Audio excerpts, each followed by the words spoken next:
Esta semana vamos a estar estudiando un tema bien importante y es el tema de hijos de Dios. Esta frase, hijos de Dios, es una frase muy utilizada, pero a veces sin mucho conocimiento bíblico, pues la tradición nos ha enseñado que todo ser humano es hijo de Dios. Yo creo que el hijo de Dios, el término hijo de Dios es un término muy selecto, es una palabra muy especial. Yo quiero que la estudiemos esta semana, lo que eso representa.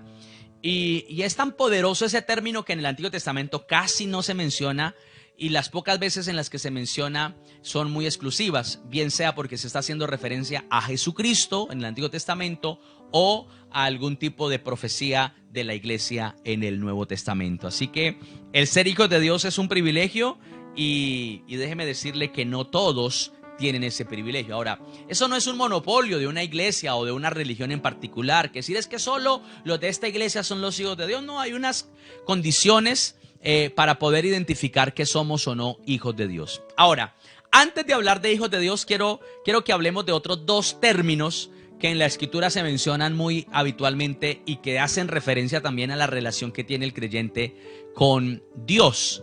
El primer término es el de ser siervos de Dios y el segundo término es el de ser amigos de Dios. Así que antes de entender qué es ser hijos de Dios, yo quiero que veamos qué es ser siervos de Dios, ¿sí? Porque muchas veces uno, no, yo soy hijo de Dios, pero nunca ha entendido lo que significaba realmente ser siervos de Dios. Ahora, el término siervo es un término que se usaba mucho en el Antiguo Testamento porque la esclavitud estaba presente en el Antiguo Testamento. Ahora, en el Nuevo Testamento usted dirá, ya la esclavitud no está presente. Déjeme decirle que sí, sigue estando presente. Y usted dirá, y en el 2021, en el 2020, en el siglo XXI, menos que está presente. Y déjeme decirle que sí hay esclavitud en el siglo en el siglo XXI y en el año 2020. ¿Por qué razón? Porque algo que debemos de nosotros entender es que la esclavitud sigue manifestándose. Y la Biblia dice en Romanos que cuando una persona le sirve al pecado, esclava es del pecado. O sea que hay muchos siervos, muchos esclavos, pero quizá del alcohol, otros quizá de la inmoralidad, de la pornografía, la masturbación, otros quizá esclavos de la ira, otros quizás esclavos a los juegos de azar, a los casinos, a las apuestas, otros tal vez son esclavos, hermano, al adulterio, otros son esclavos tal vez a las drogas, a los vicios, todo tipo de adicciones que los controlan, que los gobiernan, etcétera, etcétera. Y aunque quieren, aunque desean de pronto salir de allí, no lo han logrado. Así que la esclavitud en el 2020 sigue estando presente y hay siervos. Ahora, yo quiero que veamos lo que esto representa en el Antiguo Testamento. Vamos a mirar un poquitico allí lo que nos dice la palabra de Dios en el primer libro de Samuel, capítulo número 3. Quiero que veamos allí lo que dice la palabra del Señor. Primer libro de Samuel, capítulo número 3. Y miramos allí lo que dice la palabra de Dios en el verso número 8. Primer libro de Samuel, capítulo 3, versículo número 8. Dice la palabra de Dios: Jehová pues llamó a Samuel por tercera vez. Y él se levantó y vino a Elí y le dijo: heme aquí, ¿para qué me has llamado? Entonces entendió Elí que Jehová llamaba al joven. Y dijo Elí a Samuel: ve y acuéstate, y si te llamare dirás: habla Jehová, porque tu siervo oye. Así fue Samuel y se acostó en su lugar. Y vino entonces Jehová y se paró y llamó como las otras veces: Samuel, Samuel. Entonces Samuel dijo: habla, porque tu siervo oye. Amén. Entonces aquí estamos encontrando algo, y es que el término de siervo de Dios era la forma como Dios se relacionaba con el ser humano. No lo llamaba hijo de Dios ni lo llamaba amigo de Dios. Estamos hablando del Antiguo Testamento. Ser hijo de Dios ser siervo de Dios era uno de los mayores privilegios que podía tener una persona. Saber que era esclavo de Dios, que estaba dispuesto, porque es que el servicio tiene que ver con eso, con sumisión, con obediencia absoluta, con entrega total. De hecho, la vida del esclavo le pertenecía a su amo. Pero dice el apóstol Pablo que el siervo no se queda para siempre en la casa, pero el hijo sí siempre estará en la casa. Así que el Señor nos quiso promover allá, y esa vendría a ser la obra de Cristo Jesús. y quiero darle un pequeño resumen de todo lo que vamos a estudiar durante esta semana. Pero entonces, yo quiero que usted entienda en esta noche que aunque quizá en el Nuevo Testamento la palabra más cercana con la que nos podemos relacionar con Dios no es la de siervos, no es, porque hay una más cercana que es la de ser hijos o quizás amigos. Yo quiero decirle, hermano, que todavía Dios sigue buscando siervos que estén dispuestos a hacer su voluntad. Y creo que todavía Dios quiere destacarnos por eso, por nuestra capacidad para servir y para hacer su voluntad. Usted ve que las parábolas del Señor por lo general estaban encaminadas a mostrar eso. Un padre de familia, un hacendado, tenía a sus siervos y le dijo a un siervo haga esto y al otro le repartió tal cosa. Y siempre está hablando como de esa relación porque esa es la relación que se conocía hasta ese momento. Una relación donde el Padre Dios le delegaba a sus escogidos unas funciones y sus escogidos decían lo que dijo Samuel. ¿Qué decían?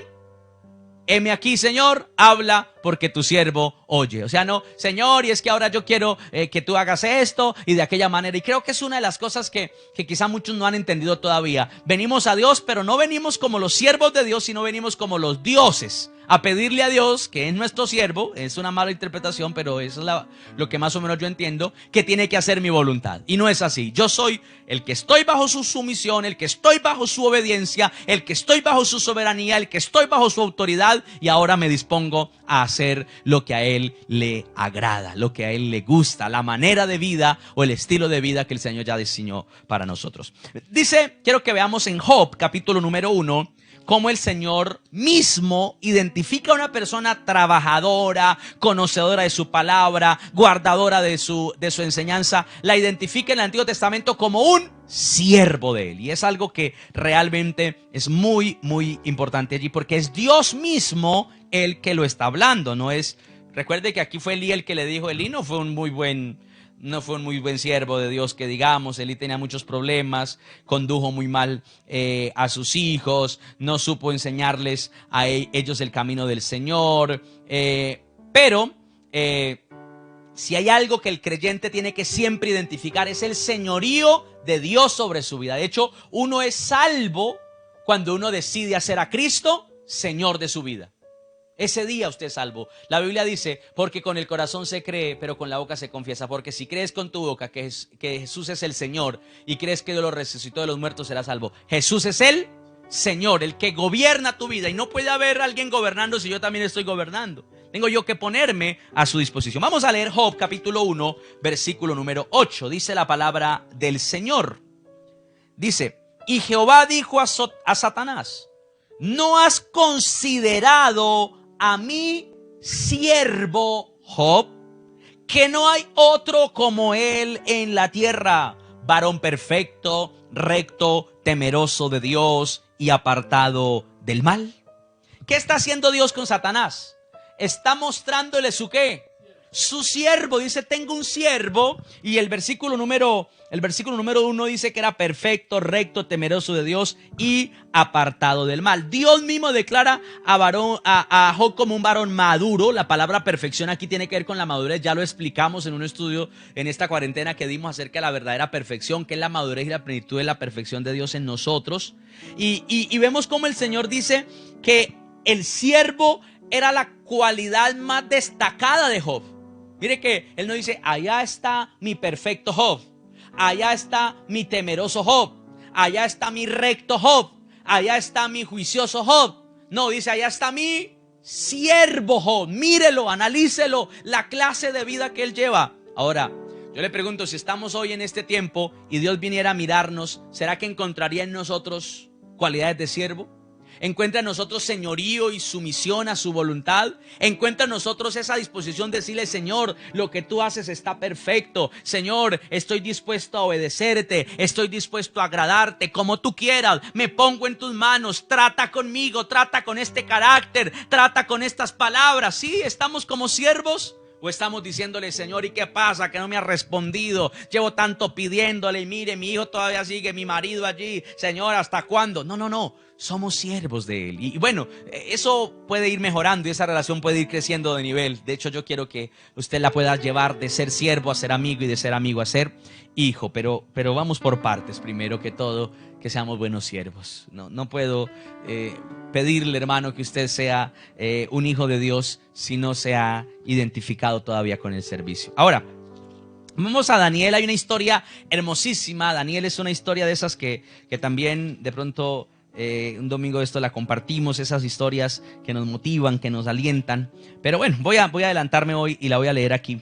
En Daniel, el exiliado llega hasta la ciudad de Babilonia y allí en el imperio medo-persa pues se tiene que enfrentar a una cantidad de enemigos y muchas cosas. Capítulo número 3 de Daniel dice la palabra del Señor en el verso número 20. Algo bien importante que sucede acá. Dice: y mandó a hombres muy vigorosos que tenían en su ejército que atasen a Sadrach, Mesach y Abednego para echarlos en el horno de fuego ardiente. Entonces estos varones fueron atados con sus mantos, sus calzas, sus turbantes, sus vestidos, y fueron echados dentro del horno de fuego ardiente. Y como la orden del rey era premiante y lo habían calentado mucho, la llama de fuego mató a aquellos que habían alzado a Sadrach, Mesach y Abednego.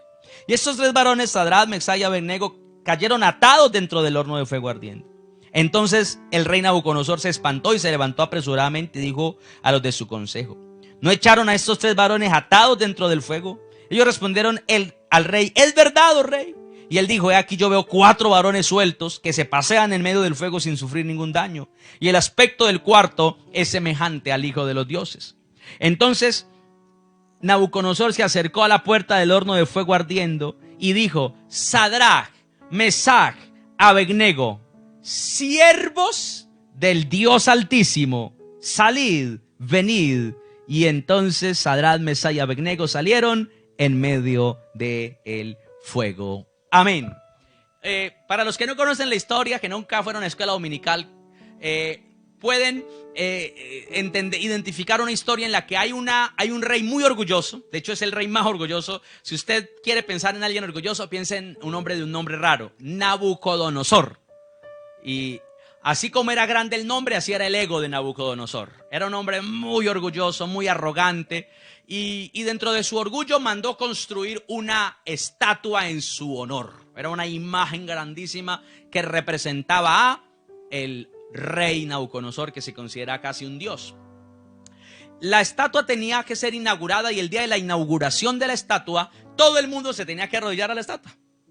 Y resulta que allá habían 4 muchachos, entre ellos estaba Sadrach, Mesach y Abednego, también está Daniel.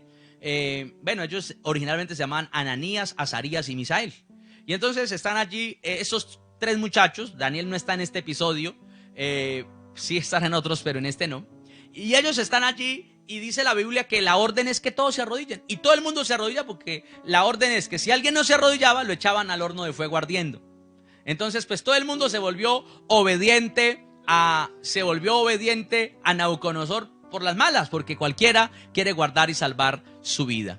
Y entonces estos 3 muchachos dijeron: no, nosotros somos judíos, nosotros no nos inclinamos a nadie, solo a nuestro Dios. No nos vamos a inclinar ante ningún hombre, mucho menos a una estatua. Así que no importa lo que hagan. Y todo el mundo les dijo: mire, inclínense. Y no lo quisieron hacer, hasta que finalmente fueron llevados donde Nabucodonosor. Y Nabucodonosor dijo: arrepiéntanse de lo que han hecho, si no los meto al horno. Ellos dijeron: mire, si usted me quiere meter al horno, métame, porque el Dios al que le servimos nos puede librar. Y si no nos libra, pues nos vamos con él. Así que por donde sea, vamos a ganar. Usted ya perdió. Nosotros por donde vayamos, si nos morimos quemado y chamuscado, nos vamos con el Señor, porque nuestra alma y nuestro espíritu no se quema. Y si nos saca victoriosos, pues usted es el que va a quedar avergonzado por ponerse a desafiar. Así que no vamos a obedecerle. Nosotros nos mantendremos de pie ante el Señor. Y entonces el rey se enfureció, mandó a calentar ese horno 7 veces y lo hicieron. Y el resultado fue que los meten allá. Y los muchachos que los metieron, pues se quemaron. Pero Ananías, Misael y Azarías no se quemaron, sino que la misma presencia de Cristo porque eso se llama una teofonía, que es cuando Cristo baja de manera presencial en el Antiguo Testamento, bajó y los acompañó en ese caminar en medio del horno, y Nabucodonosor los ve y se asusta y dice, ¿cómo así? Pero si metimos 3, ¿por qué hay 4? Y dicen, sí, pero son 4, yo no sé. Y el cuarto dice, semejante al Hijo de los dioses, y bueno, él no sabe cómo identificarlo, pero era una manifestación divina en medio de ellos. El caso es que los saca, pero para sacarlos, Nabucodonosor dice, Sadrach, Mesach y Abednego, siervos del Dios Altísimo, salid y venid. ¿Cómo son reconocidos estos hombres? Por el mismo rey, orgulloso, opulente, arrogante, todos los adjetivos malos que usted pueda ponerle a Nabucodonosor, los está reconociendo como siervos del Dios Altísimo. Yo sé que hoy en día hay muchos títulos, hay profetas, apóstoles, ministros y todo, pero creo que por donde deberíamos comenzar todos es por ser siervos del Dios Altísimo, ¿no? Por ahí yo creo que tenemos que empezar, y eso creo que es una de las cosas de las que más se sentían orgullosos los hombres de Dios, y ya se lo ha demostrado en el Nuevo Testamento, de ser llamados siervos del Dios Altísimo. También habían apóstoles, profetas, todo, pero ellos se sentían mucho más cómodos con el término siervos de Dios, porque eso es nuestra identidad básica, primaria. Ahí no nos vamos a quedar, porque nuestro nivel de conocimiento de Dios tiene que avanzar. Y el Señor luego habla de por qué nos llamaría amigos, y luego nos dice por qué nos llamará hijos. Pero en el siervo de Dios aquí hay algo interesante. Y Nabucodonosor dice, mire, ustedes son siervos del Dios Altísimo, por favor salgan. Claro, ¿no? Porque ¿quién le va a decir, les ordeno que salgan o voy a mandarlos a traer? No, pues ellos saldrían cuando quisieran. Si quieren salir ya salgan, si no pues más tarde, como les parezca, porque ahora se habían ganado el derecho a ser respetados por ser siervos de Dios. Es algo muy pero muy poderoso. Dice la palabra del Señor que no pasó absolutamente nada con ellos, y salieron totalmente bien librados. Y la palabra del Señor dice que Nabucodonosor firma un decreto en el versículo número 28. Entonces Nabucodonosor dijo, bendito sea el Dios de ellos, de Sadrach, Mesach, Abednego, que envió su ángel y libró a sus siervos que confiaron en él y que no cumplieron el edicto del rey y entregaron sus cuerpos antes que servir y adorar a otro Dios que su Dios. Quiere decir que cuando uno se inclina a obedecer a alguien, termina sirviéndole a eso. Cuando usted se inclina a obedecer su carne, a obedecer la corriente del mundo, usted termina siendo siervo, esclavo de eso, esclavo de la moda, esclavo de, bueno, tantas cosas, ¿no? No estoy diciendo que vestirse o algo sea malo, pecaminoso, sino que hay muchas cosas que pueden esclavizar a una persona. Esclavizarla, sí, porque hay mucha gente que dice, no, es que yo solamente me visto de determinada manera. Pues también es esclavo de una moda. Lo que pasa es que es una moda más antigua, pero era una moda. Todo lo que ha pasado han sido modas que van pasando. Uno no tiene que ser esclavo de nada, solamente tiene que ser siervo de Cristo Jesús. No, es que solamente es esto lo que le agrada a Dios. Pues si dicen la palabra sí, pero a veces la gente critica a alguien porque se viste de una manera. No estoy hablando de alguien que de pronto cuestiona la inmoralidad o un vestirse deshonestamente, sino diferentes clases de trajes y cosas que van apareciendo, y mucho más en las culturas, lo cual es totalmente respetable, siempre y cuando no haya inmoralidad ni indecoro en eso que se porta allí. Pero pues son modas que van pasando, unas vienen, otras vuelven, otras se van. Lo cierto es que yo no debo ser esclavo absolutamente de nada sino del Señor. Y aquí dice, siervos del Dios Altísimo, siervos de Dios. Y dice que Nabucodonosor ordena que todo el mundo tiene que obedecer y tiene que sujetarse al Dios de estos muchachos, y que si alguien habla mal de ellos o habla mal de su Dios, lo destruyan, porque él entendió que eran personas muy especiales. Quiero que veamos lo que dice Romanos capítulo 1. Pablo, el apóstol, el hombre de las revelaciones, el ministro con la mayor revelación del Nuevo Testamento, escribe lo siguiente. Romanos 1:1 dice, Romanos capítulo 1 versículo 1. Pablo, siervo de Jesucristo, llamado a ser apóstol, apartado para el evangelio de Dios. Y aquí me enseña algo muy importante. Una cosa es el llamado y otra cosa es lo que lo identifica a él. Y él dice, mi llamado es ser un apóstol. Dios me llamó a ser un apóstol. Pero antes de ser apóstol, ¿qué soy? Siervo. Pablo, siervo de Jesucristo.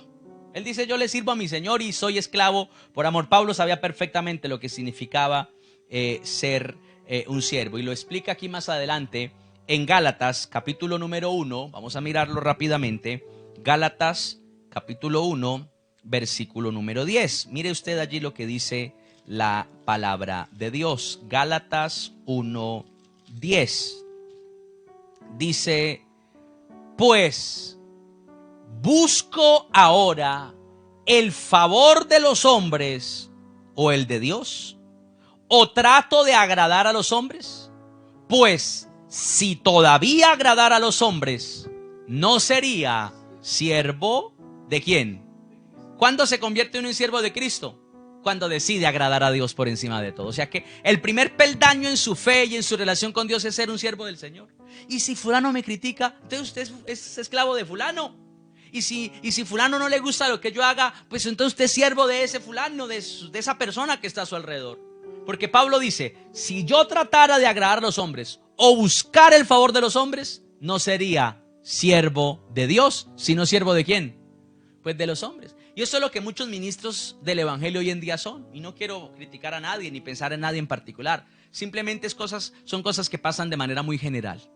Y es que a veces la gente, el ministro, pues tiene mucho temor de que los hermanos estén agradados y estén contentos de la manera como él les ministra o como él les sirve. Y entonces cuando un hermano de pronto muestra alguna inconformidad, dice, mire, pero es que yo he hecho tanto y el hermano no hace esto, el otro. Entonces la persona trata de cambiar o de mejorar de pronto eso para agradar a esa persona. Y puede que hayan ideas válidas y muy importantes, pero recuerde que en Cristo Jesús no existe la democracia, existe la teocracia.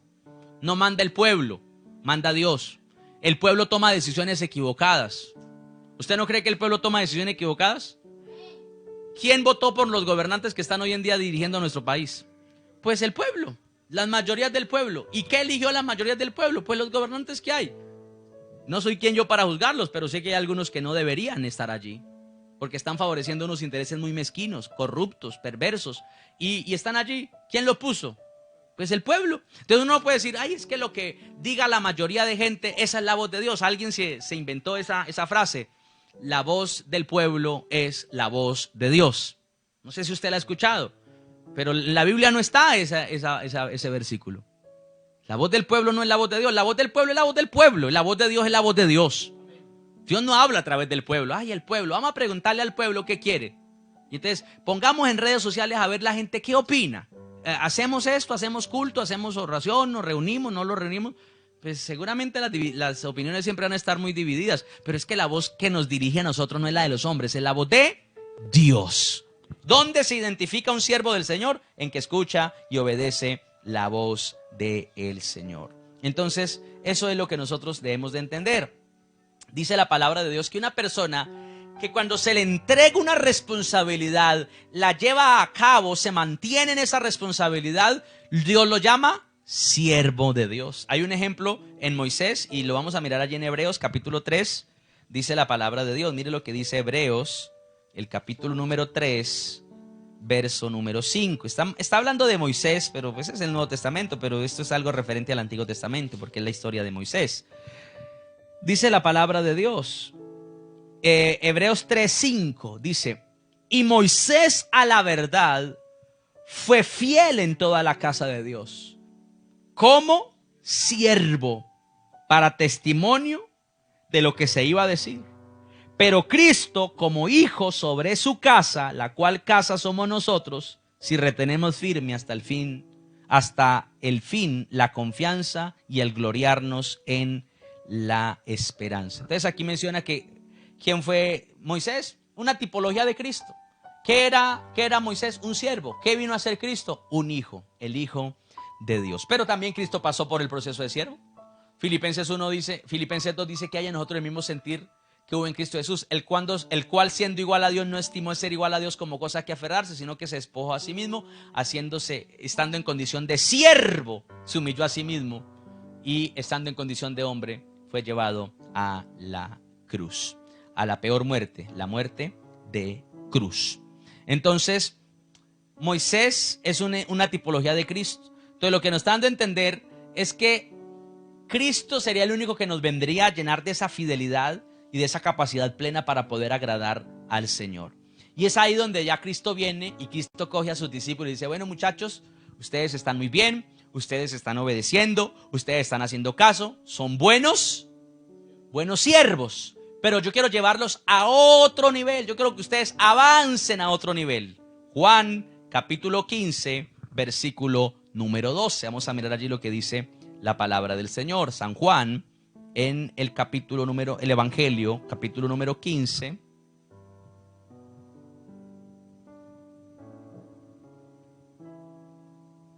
Gloria a Dios. 15, vamos a leer allí lo que dice la palabra del Señor. Versículo número 12.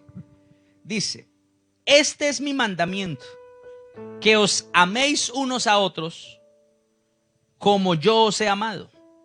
Nadie tiene mayor amor que este, que uno ponga su vida por sus amigos. Vosotros sois mis amigos si hacéis lo que yo os mando. Ya no os llamaré siervos, porque el siervo no sabe lo que hace su señor. Pero os he llamado amigos, porque todas las cosas que oí de mi Padre os las he dado a conocer. Entonces, ¿qué significa un siervo? Pues una persona que está bajo una sumisión, que está siempre recibiendo instrucciones, listo para obedecer. Pero el Señor Jesucristo dice: qué bueno, ustedes han sido buenos siervos. Ahora yo quiero llevarlos a otro nivel. ¿Cuál es el nivel de relación que quiero que tengamos aquí? De amistad. En la amistad habla de confianza, de entregar responsabilidades, pero darle la libertad a esa persona de que las haga de acuerdo a su disposición, de acuerdo a su tiempo, de acuerdo a su capacidad. Y ya le muestra de una manera más fuerte el lazo que nos une con el Señor. Porque es que el siervo estaba determinado a obedecer las cosas físicamente, pero muchos de los siervos no amaban a sus amos. Eran muy pocos los siervos que amaban. Habían siervos por amor. A los 7 años había que liberar los esclavos, y cuando un esclavo estaba tan contento con su amo, muchas veces decía: me quiero quedar.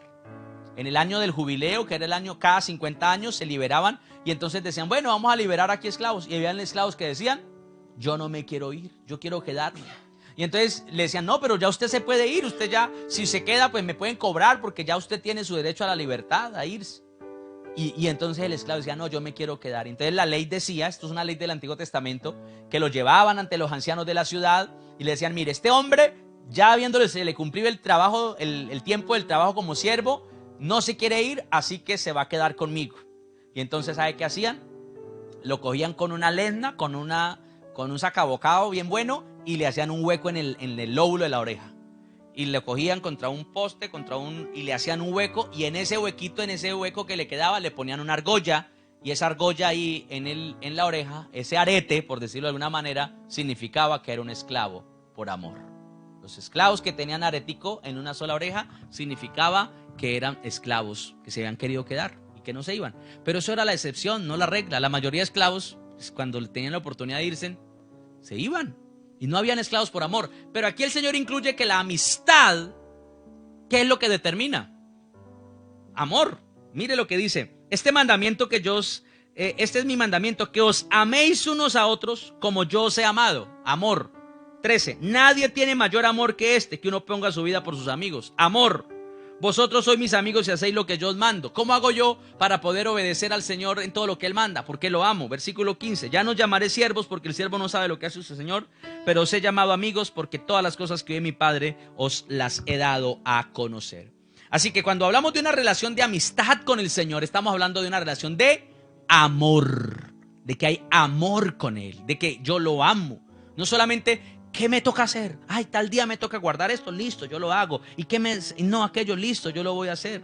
Pero la Biblia dice: no, ahora quiero que puedan ser alguien que me ama a mí, que obedece no porque le toca, sino porque quiere amarme, se deleita haciendo lo correcto, se deleita obedeciéndome, se deleita caminando de mi mano. Proverbios 17:17 habla de esa relación de amistad. Qué bueno que usted pase por ese principio de la amistad con Dios, de la amistad con Cristo, donde el Señor sea el que lo dirija, donde el Señor sea el que le llene, el que le dirija, el que su obediencia al Señor esté determinada precisamente por eso, porque usted quiere obedecer a Él, porque usted quiere caminar para Dios. Es algo muy importante. Entonces, mire lo que dice Proverbios 17:17. ¿Qué dice?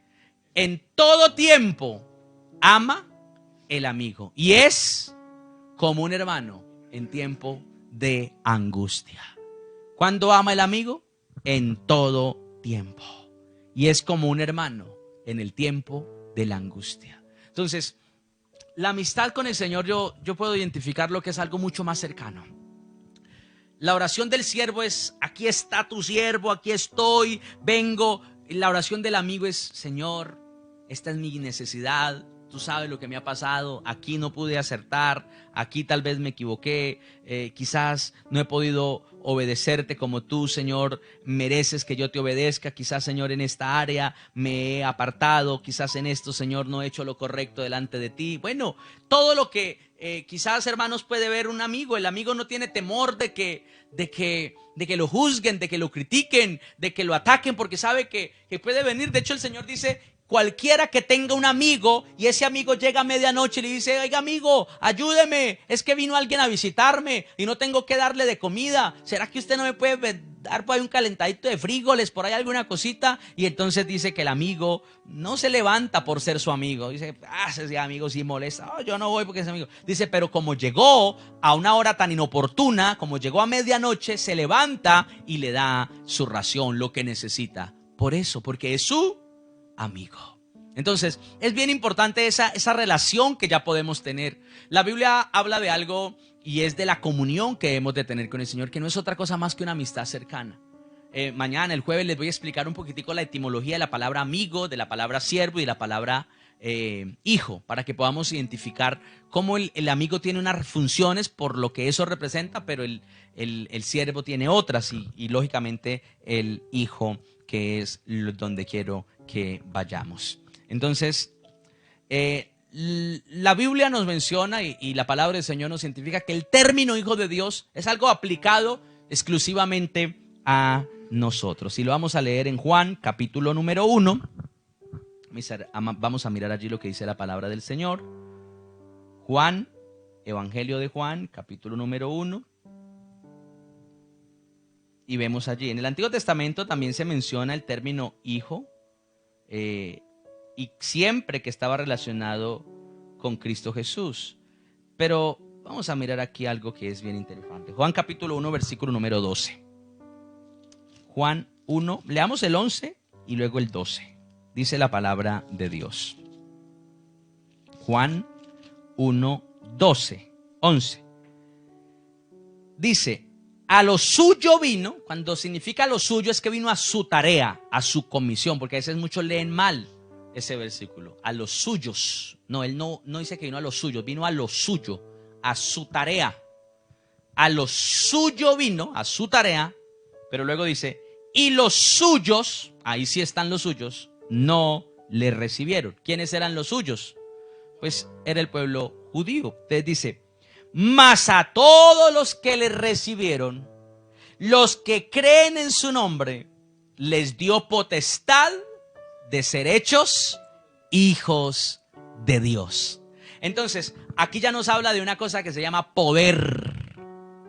¿El siervo tiene poder? No, solo puede obedecer. ¿El amigo tiene poder? No, solo hay amor. ¿El hijo tiene poder? Sí, el hijo sí tiene poder, porque es un poder dado de Dios. Entonces, no podemos decir que todo el mundo es hijo de Dios. Todos somos creación de Dios, pero el hijo de Dios es el que ha recibido a Cristo.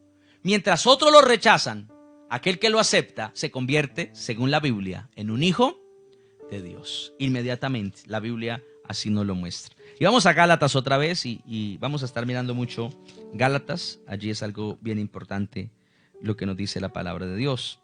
Mire lo que dice la palabra de Dios. Gálatas capítulo número 3.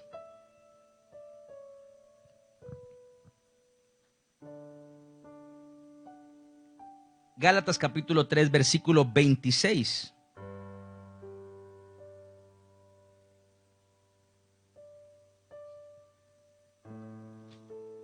Vea usted conmigo allí lo que dice la palabra de Dios. Dice: pues todos sois hijos de Dios por la fe en Cristo Jesús. Si no hay fe en Cristo, no hay hijos de Dios. Porque todos los que habéis sido bautizados en Cristo, de Cristo estáis revestidos. Ya no hay judío ni griego, no hay esclavo ni libre, no hay varón ni mujer, porque todos vosotros sois uno en Cristo Jesús. Y si vosotros sois de Cristo, ciertamente linaje de Abraham sois y herederos según la promesa. Pero también digo: entre tanto que el heredero es hijo, es niño, en nada difiere del esclavo, aunque es señor de todo, sino que está bajo tutores y curadores hasta el tiempo señalado por el Padre. Así también nosotros, cuando éramos niños, estábamos en esclavitud, bajo servidumbre, bajo los rudimentos del mundo. Pero cuando vino el cumplimiento del tiempo, Dios envió a su Hijo, con H mayúscula, hablando de Cristo, nacido de mujer y nacido bajo la ley, para que redimiese a los que estábamos bajo la ley, a fin de que recibiésemos la adopción de hijos, hijos con H minúscula, que ya no somos a la misma categoría de Dios, somos hijos. Y por cuanto sois hijos, Dios envió a vuestros corazones el espíritu de su Hijo, con H mayúscula. Mire la diferencia que hace una mayúscula y una minúscula para los que no les gusta. El cual clama, Abba Padre. Así que ya no eres esclavo, sino hijo, con H minúscula. Y si hijo, también heredero de Dios por medio de Cristo. Aquí está hablando de dos términos. Una cosa es el Hijo de Dios, Cristo, y otra cosa es lo que nosotros nos hemos convertido a través de Cristo en hijos de Dios. Pero en términos generales, lo que la Biblia está diciendo es que ya no somos esclavos. Es que ahora podemos declarar libertad. Entonces, hermano, no deje que lo esclavice nada. Usted es un hijo de Dios, tiene la potestad, tiene el gobierno y el señorío sobre todo lo que Dios nos ha puesto a gobernar en nuestro entorno. Podemos vivir en una vida de fe, en una vida de bendición. Entonces dice la palabra del Señor que todos los que reciben a Cristo son considerados hijos de Dios. Y los que tienen a Cristo como su Señor y los que viven con Cristo en su corazón son libres de la esclavitud y por lo tanto pertenecen al linaje bendito del Señor, que era lo que muchos decían. No es que nosotros somos hijos de Abraham. Y mire lo que dice Juan 8. Vamos a mirar allí un poquitico Juan 8. Es bien interesante porque el Señor les dijo a ellos esto. Mire lo que dice la palabra del Señor. Dice Juan 8:34. Dice, Jesús le respondió diciendo, de cierto digo que todo el que hace pecado, esclavo, siervo es del pecado. Y el esclavo no queda en la casa para siempre. El hijo sí queda para siempre. ¿Qué significa? Que es posible que muchos que fueron siervos de Dios no se salven. Que es posible que muchos que fueron hasta amigos de Dios no se salven. Pero los que son hijos de Dios, esos sí son salvos, porque según Cristo, los hijos se quedan para siempre en la casa. Entonces dice, el esclavo no queda en la casa para siempre, el hijo sí queda para siempre. Así que si el hijo, y está hablando otra vez las mayúsculas y las minúsculas, con H mayúscula está hablando de Cristo, así que si el hijo os libertare, seréis verdaderamente libres. ¿Qué está diciendo el Señor? Mi propósito de venir a la tierra es que ustedes salgan de la esclavitud, pasen por una relación de amistad y terminen convirtiéndose en hijos de Dios. Ese fue el propósito de Cristo. Tomarnos desde allá, desde esa esclavitud, que qué bueno que fuera esclavitud a Dios, pero no era esclavitud a Dios. Era servicio al pecado, era servicio a la maldad, que a punta de fuerza de voluntad nunca pudimos cambiar. Que a punta de buenos deseos y agüita de valeriana y respirar profundo nunca logramos cambiar. Y meditación y yoga y eso no sirve para nada. Pero cuando vinimos, o cuando Cristo vino a nosotros y nos convirtió, porque es que uno dice cuando me convertí a Cristo, pero la verdad es que Él es el que lo convierte a uno en un hombre nuevo. Y Él nos convirtió y nos transformó de una naturaleza pecaminosa, de esclavos, a una naturaleza renovada en justicia y santidad de verdad, como verdaderos hijos de Dios. El término con el que el Señor, el Padre Celestial, se refería a su Hijo era una cosa totalmente diferente a lo que todo el mundo estaba acostumbrado. De hecho, nadie se atribuía ese término hijo de Dios en el Antiguo Testamento. Nadie era capaz de decir yo soy el hijo de Dios. No, hermano, porque era ponerse al nivel de Dios. Y Cristo dijo, aquí está el Hijo, el enviado. Y claro, por eso ellos lo aborrecían y consideraban que Él les estaba blasfemando a su Dios. Pero no era otra cosa más que el desconocimiento de lo que el Señor les estaba trayendo. La verdad de la libertad en Cristo. La libertad plena, la libertad completa que solamente puede venir en el Señor. Así que mis hermanos, quería iniciar esta noche con esta pequeña introducción de lo que es siervos, de lo que es amigos y de lo que es hijos. Espero que podamos esta semana profundizar un poquitico más y entender en qué nivel y en qué condición debe estar el cristiano en el día de hoy. Vamos a orar. Padre, te doy muchísimas gracias por esta oportunidad de presentarme delante de ti. Tengo la confianza de que soy hijo de Dios. Eso no es una cosa que me gané por ir a una religión o por guardar determinadas cosas, no. El término hijo de Dios es el resultado de haber recibido a Cristo como Rey y como Señor. El término hijo de Dios es un término muy majestuoso, muy grande, que no podemos subestimar, sino que tenemos que agradecer. Porque estando en nuestra condición perdida, porque estando en nuestra condición de hombres equivocados y apartados de ti, tú nos alcanzaste y nos has dado, Señor, la oportunidad de presentarnos delante de tu trono, delante de tu presencia. No había posibilidad de que una persona en su carne pudiera estar en la casa del Padre. Pero por eso tú hiciste un cambio y produciste en nosotros una transformación. El Salmo 23 comienza con una oveja y termina con un hijo en la casa. Porque quizás empezamos como ovejas, como siervos, como hasta amigos. Pero tú quieres que el nivel en el que lleguemos a tener de relación contigo es de ser hijos de Padre, hijos de Dios, alcanzados por esa gracia y esa misericordia tan abundante, tan gloriosa y tan especial. Alcanzados y protegidos por esa palabra que nos has dado y con la que ahora nos bendices y nos ayudas a ser mejores cada día. Yo te agradezco, Señor, porque sé que tu presencia y tu gracia está con nosotros. Yo lo sé, Señor, oh Dios. Sé que estamos viendo todos los días tu mano de gracia y de ayuda, tu mano de poder y de misericordia, Señor. Estamos recibiendo de ti todos los días, oh Dios. Estamos recibiendo, Señor, ese aliento, esa fortaleza, esa victoria, ese gozo que viene de lo alto, Señor, oh Dios. Padre, y te pedimos hoy que guardes a mis hermanos, que bendigas sus vidas. Señor, son tus hijos que están en diferentes lugares, Señor, oh Dios, conectados, recibiendo palabra, adorando y glorificándote a ti, Señor, oh Dios. ¡Qué bendición! Saber que como hijos nos podemos presentar confiadamente. Saber que como hijos podemos venir delante de ti para darte a ti lo mejor. Señor, danos esa identidad de hijos. Hoy hay una carencia de paternidad y queremos romper con ello y acercarnos como hijos de Dios, agradables, escogidos, llamados para este último tiempo, llamados para vivir una vida en plenitud y en bendición, llamados para tener en nuestro corazón esa comunión, esa cercanía con la que podemos tener comunión contigo. Señor, yo te agradezco. Señor, yo te bendigo, porque como hijos podemos disfrutar todo lo que tiene nuestro Padre. Como hijos podemos pedir. Tu palabra dice, bienaventurados los pacificadores, porque ellos serán llamados hijos de Dios. Lo primero que tú enseñaste fue cómo ser verdaderamente un hijo de Dios. Porque si amáis solamente a los que os aman, ¿qué recompensa tendréis? Pero dice la Biblia, oren por los que los persiguen, bendigan a los que les hacen mal, para que sean hijos de vuestro Padre que está en los cielos, que hace salir su sol sobre buenos y malos y hace llover sobre justos e injustos. Aprenderemos el carácter de los hijos de Dios. Que un hijo no solamente, soy hijo. El hijo es porque tiene un ADN. A diferencia del siervo o del amigo que se puede convertir en algún momento de acuerdo a las circunstancias, el hijo es algo que nace. Si no hay un nacimiento, no hay una genética.